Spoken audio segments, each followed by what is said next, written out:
ओम श्री साईनाथाय नमः। ओम श्री साईनाथाय नमः। ओम श्री साईनाथाय नमः। सभी साईं भक्तों को नमस्कार। साथियों, कथा प्रारंभ करते हैं। जैसा कि पिछले भाग में बताया आपको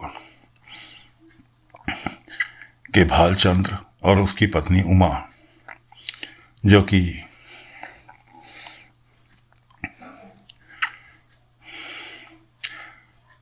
मौली शास्त्री जी के सेवक हैं और बेटे के, उन्होंने भविष्य बताया कि तुम्हें पुत्र वियोग होने वाला है।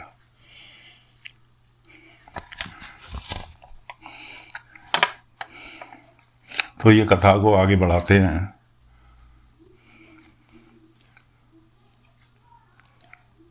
किसी पड़ोसन ने उसे बेटे को बता दिया और इस चक्कर में बेटा जो है, भालचंद्र और उमा का बेटा, बड़ा बेटा, पड़ोसन ने बता दिया कि तुझे गोद लिया हुआ है। वो घर वालों से कट गया, उखड़ा उखड़ा रहने लगा, अपने काम खुद करने लगा। माँ परेशान, बाप परेशान। बाबा के भी पास गए। बाबा ने भी बोला कि भाई अपने बेटे को प्यार तुम अपनी तरफ से बनाए रखो, बाकी जो होगा अच्छा होगा। उधर कुलकर्णी नए नए पैतरे खेल रहा है अपने शास्त्री को सच्चा साबित करने के लिए। नौबती आई कि माँ बेटे के लिए कुछ खाने को बना के लेकर आई और बेटे ने उसे खाना चालू कर दिया। माँ ने सोचा कि बेटे का मूड ठीक है। उसने कहा चल मेरे साथ खलियान चलेगा, अनाज की कटाई होनी है। उसने कहा अच्छा, अनाज की मुझसे मजदूरी कराने के लिए हलवा खिलाया जा रहा बना कर। ये इतना कह के वो फिर भड़क गया और भड़कते भड़कते उसने माँ को सच्चाई बता दी कि उखड़ा उखड़ा क्यों रह रहा है। उन्होंने कहा ऐसे ऐसे।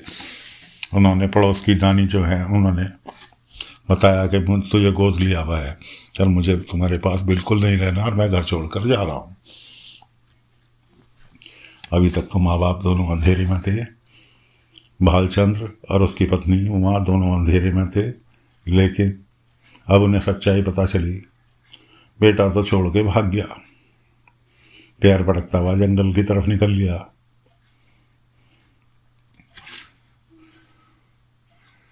कुलकर्णी के आदमी ने कुलकर्णी को जाके सूचना दी कि जी भालचंद्र का बेटा घर छोड़ के जंगल की तरफ निकल लिया। अब घने जंगल में उसका क्या होगा। कुलकर्णी ने अपनी पालकी सजाई और अपने आदमी से कहा सभी गांव वालों को लेकर द्वारका माई चलो, पहुंचो और शास्त्री जी को भी लेकर आना। आज पाखंडी की, बैरागी की असलियत सबके सामने लाएंगे। कोई बात नहीं जी, सारे गांव वाले पहुंच गए। शास्त्री नहीं पहुंचा, लेकिन कुलकर्णी अपनी 4 कंधों की पालकी पर चढ़ के पहुंच गए। ए फकीर, तू झूठा साबित हो गया। देख, उसका भालचंद्र का बेटा भाग गया, घर छोड़ के भाग गया। भगवान जाने अब जीवित आएगा, लौट के नहीं आएगा। बाबा शांत से बैठे रहे। बाबा ने अभी 1 दिन पहले कौड़ी से खेलने की इच्छा जाहिर की थी। कौड़ी निकलवाई थी अपने टोकरे में से, जिसमें वो अपना सामान वामान रखते थे। कौड़ी निकलवाई थी। कौड़ी से तो आप परिचित होंगे ही। जैसे सिप्पी होती है ऐसी ही कौड़ी होती है। पहले ये पासे वासे नहीं चलते थे, कौड़ियों से ही गेम खेले जाते थे। शायद जो नए जमाने के बच्चे हैं उनको कौड़ी का नहीं पता, तो उन्होंने, बाबा ने कौड़ी निकाल ली और किसी की ना सुनते हुए पूरा गांव की कि गांव वाले जमा, साथ में कुलकर्णी भौंके जा रहा है। बाबा अपनी कौड़ी का खेल खेलने में व्यस्त हैं। भालचंद्र और उमा भी वहाँ मौजूद हैं। बाबा कभी किसी कौड़ी को कहीं उठा के रख रहे हैं, कभी किसी को कौड़ी को कहीं उठा कर रख रहे हैं। उधर जो भालचंद्र का बेटा घर छोड़कर भागा था, वो जंगल में इस तरह से घूम रहा है कि जहाँ से चले वहीं दोबारा लौट कर पहुँच जाए। ये काम और कोई नहीं कर रहा था। ये बाबा कौड़ियों के द्वारा उसके रास्ते को गोल बना रहे थे कि किधर को भी जाए लौट कर वहीं आ जाए। एंड ये हुआ कि थक हार कर भालचंद का बेटा एक जगह बैठ गया कि उसकी समझ में नहीं आ रहा कि मैं अभी तो यहाँ से चला था, इतनी देर हो गई मुझे चक्कर काटते। बचपन में मेरे पिता मुझे कहानी सुनाते थे भूल भुलैया की कि आदमी एक बार उसमें घुस गया कितना चक्कर काट ले उससे बाहर नहीं निकल सकता। यही हाल मेरा हो रहा है। जब वो बैठ गया, बाबा अपनी द्वार कमाई से उठे और जाने के लिए बाहर निकलने को तो कुलकर्णी ने उन्हें रोका। दे फकीर, तू कहीं नहीं जाएगा, पहले हमारे सवाल का जवाब दे, अपनी हार स्वीकार कर, तब जाएगा यहाँ से। बाबा फिर आगे को बढ़े। लठैतों ने, कुलकर्णी के लठैतों ने बाबा का रास्ता रोका। रोकना चाहा, इतने में कुलकर्णी का बेटा सामने आया कि साईं को कोई नहीं रोकेगा, पहले मुझसे भिड़ना होगा। अब बेटे के सामने बाप की कहाँ चलनी थी। सारे लठैत पीछे को हट गए। बाबा निकल गए, पहुंच गए उसके बेटे के पास। बेटे के पास पहुंच गए। बाबा द्वार कमाई से गए, पीछे से कोई कुछ कह रहा, कोई कुछ कह रहा, कोई कुछ कह रहा, लेकिन बाबा के जो समर्थक थे वो शांत खड़े थे। यहाँ तक कि भालचंद्र उसकी पत्नी उमा को ढांढस बता रहे थे, चिंता ना कर, जो होगा अच्छा होगा, साईं गए हैं ना। बाबा बेटे के पास पहुंचे, उससे जाके कहा तू अपने आप को अकेला मत समझ, मैं तेरे साथ हूँ। खैर बाबा उसे अपने साथ द्वारकामाई ले आए। द्वारकामाई लाने के बाद बच्चा तो फिर अपने माता पिता से भिड़ गया, मुझे तुम्हारे साथ नहीं रहना। कोई बात नहीं, बाबा ने कहा इनके साथ नहीं रहना, कोई बात नहीं, कहाँ रहोगे, कहीं भी। बाबा ने कहा तुम यहाँ द्वारकामाई में रह सकते हो जब तक चाहो, इनके साथ नहीं जाना, मत जाओ, कहीं तो रहोगे, यहाँ द्वारकामाई में रह लो। बस शर्त यह है कि जैसे द्वारकामाई में सभी लोग काम करते हैं ऐसे ही तुम्हें भी हाथ बटाना होगा, क्योंकि द्वारकामाई सबकी है, हर कोई सहयोग करता है यहाँ। माँ बाप को घर समझा बुझा के बाबा ने भेज दिया। सभी गांव वाले अपने अपने घर चले गए। अब रह गए, बेटे का नाम था दत्तू, अब रह गए दत्तू महाराज और साईं। बाबा ने कहा कि द्वारकामाई की साफ सफाई कर लो। द्वारकामाई की उसने साफ सफाई कर दी। उसके बाद पढ़ के सो गया। सुबह हुई। सुबह होते के साथ ही बाबा ने कहा उठ खड़े हो जाओ भाई, ये तुम्हारा घर नहीं है, ये द्वारकामाई है, यहाँ के कुछ नियम है, उठो, हाथ मुँह धो और उसके बाद साफ सफाई करो। बाबा से पूछ बैठा कि साईं मेरे असली माँ बाप कौन है। बाबा ने कहा मिलना है उनसे। कि हाँ मैं उनसे मिलना चाहता हूँ, हो सकता है वो मुझे ले जाए अपने साथ। बाबा ने एक सूखा हुआ पेड़ दिखाया कि इस पेड़ के अंदर की रोज़ाना सेवा करो, जिस दिन इसके अंदर पहला फूल खिलेगा उस दिन मैं तुम्हें तुम्हारे माता पिता से मिलवा दूंगा, इतने तुम आराम से यहीं रहो। उसने कहा ठीक है साईं। अब जो था कार्यक्रम हुए चालू, काहे के कार्यक्रम चालू हुए, काम धंधे के। अब उसे तो काम करने की आदत थी नहीं बिल्कुल भी, इसलिए बाबा जो काम बता रहे उस काम को उसने कभी किया ही नहीं। खैर फिलहाल जैसे तैसे करके कार्यक्रम चलता रहा, कार्यक्रम चलता रहा। अब कार्यक्रम कैसे चल रहा था कि बाबा काम उसे बताएं और काम उसकी माँ कर ले। माँ ने कसम खा ली उसकी कि जब तक मेरा बेटा घर वापस नहीं लौट कर आता मैं अन्न जल ग्रहण नहीं करूंगी। उधर माँ भूखी प्यासी पूजा पाठ में लगी हुई कि उसका बेटा आ जाए लौट कर। इधर दत्तू के अभी कोई ठिकाना नहीं।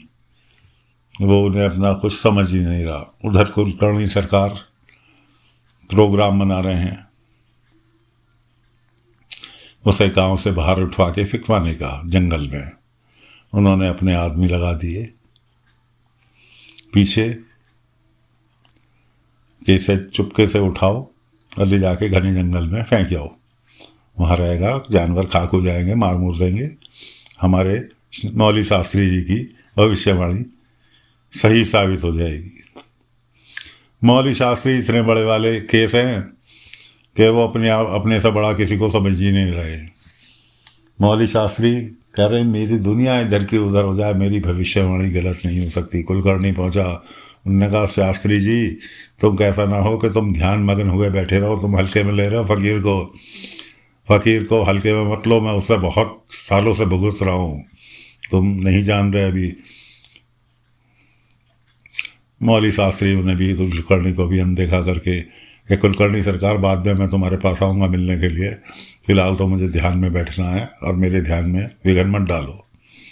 मौली शास्त्री ने कुलकर्णी को वहाँ से अपने ध्यान योग से भगा दिया। इधर बाबा अपना भिक्षाटन के लिए निकल रहे हैं, पीछे से काम समझा के जा रहे हैं। वो काम कर छुपा के उसकी माँ करके जा रही है द्वारका माई में।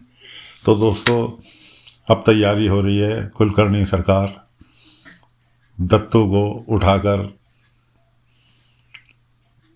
घने जंगल में फेंकने वाले हैं, जो कि बाबा शायद ऐसा नहीं होने देंगे। इतने में देखते क्या हैं, दोपहर का समय, कुछ दूसरे गांव के लोग, एक आदमी कंबल ओढ़े आगे आगे भागा जा रहा है, द्वारका माई के अंदर आके घुस गया। मार डालो, काट डालो, ये वो। माने क्या हुआ? अरे ये श्रापित आदमी है, इसके श्राप की वजह से इसका कम्बल हटवा के देखो, पूरे हमारे मंदिर को भी श्रापित कर दिया इसने, अपवित्र कर दिया। बाबा ने उस व्यक्ति से कहा कम्बल हटाओ।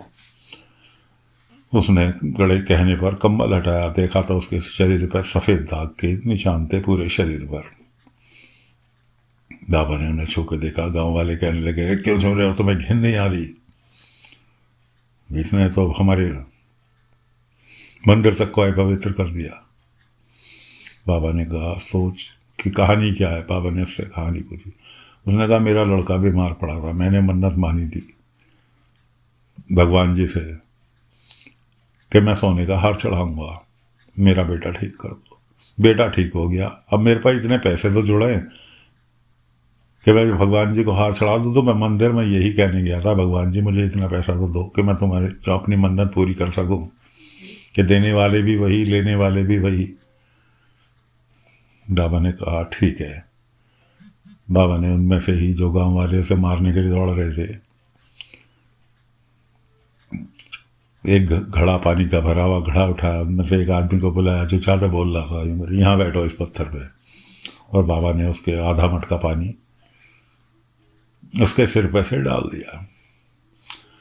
वो भीग गया पूरा, और पानी जो बहकर गया एक पौधे की जड़ में गया, पौधा मुरझा गया। पौधा मुरझा गया। उसके बाद बाबा ने उससे कहा, जो जिसके सफ़ेद दाग थे, भरत नाम था उसका। अब बाबा ने कहा अब तुम बैठो। बाबा ने बचा हुआ पानी उसके सिर से डाला, और वो पानी भी उसी पौधे में गया बहकर। वो पौधा फिर से हरा भरा हो गया। बाबा ने कहा कि इसके तो शरीर पे दाग हैं, तुम्हारे तो मन के अंदर दाग हैं। देखो तुम्हारा मन मैला था इसलिए ये पौधा मुरझा गया, इसका मन पवित्र है, शरीर पर ही तो दाग हैं। और देखा तो पानी से नहाने के बाद उसके शरीर के दाग भी एकदम गायब हो गए। बाबा ने कहा इसका शरीर के दाग जो थे इस पानी से धुले और पौधे की जड़ में गए, और पौधा फिर से हरा भरा हो गया। ये तुम सभी लोगों ने देखा। इसका मन पवित्र था, इसलिए अपने मन को पवित्र रखो और मन के अंदर के मैल को भुलाओ, ना कि शरीर के मैल की तरफ देखो। अगर तुम्हारा मन साफ होता तो इसका तुम खुद उपचार कराते, किसी भी वैद्य के पास ले जाते कहीं भी करते, कुछ भी करते, इसकी मदद करते, जबकि तुम तो इसको मारने काटने के लिए फिर रहे हो कि जैसे इसके शरीर पे दाग ना होकर गुनाह कर दिया इसने। सबकी समझ में आया, बाबा ने 2-4 उपदेश दिए, सबकी समझ में आए। उन्होंने उससे भरत से माफ़ी मांगी और उसे अपने साथ गांव में ले गए, माफ़ी मांगते हुए कि भरत भाई, अब तुम्हें हम कभी गांव से नहीं निकालेंगे, बल्कि तुमने साबित कर दिया तुम सच्चे थे, हम लोगों के मन में मैल था, इस वजह से। तो साथियों, दत्तू को उठाने की तैयारी कर रहे हैं कुलकर्णी सरकार, ताकि उनके बुलाए हुए शास्त्री की भविष्यवाणी झूठी ना हो। इधर बाबा दत्तू के मन के जो मैल भरा हुआ है अपने माता पिता की ओर, कि जैसे उन्होंने गोद लेकर पाप कर दिया हो बच्चे को, उस मैल को दूर करने की कोशिश कर रहे हैं। फिलहाल कथा को यहीं विराम देते हैं। आगे अगले अंक में फिर लेकर आगे हाजिर होंगे आगे की कथा। तब तक के लिए आज्ञा दीजिए। ओम साई राम, ओम साई राम, ओम साई।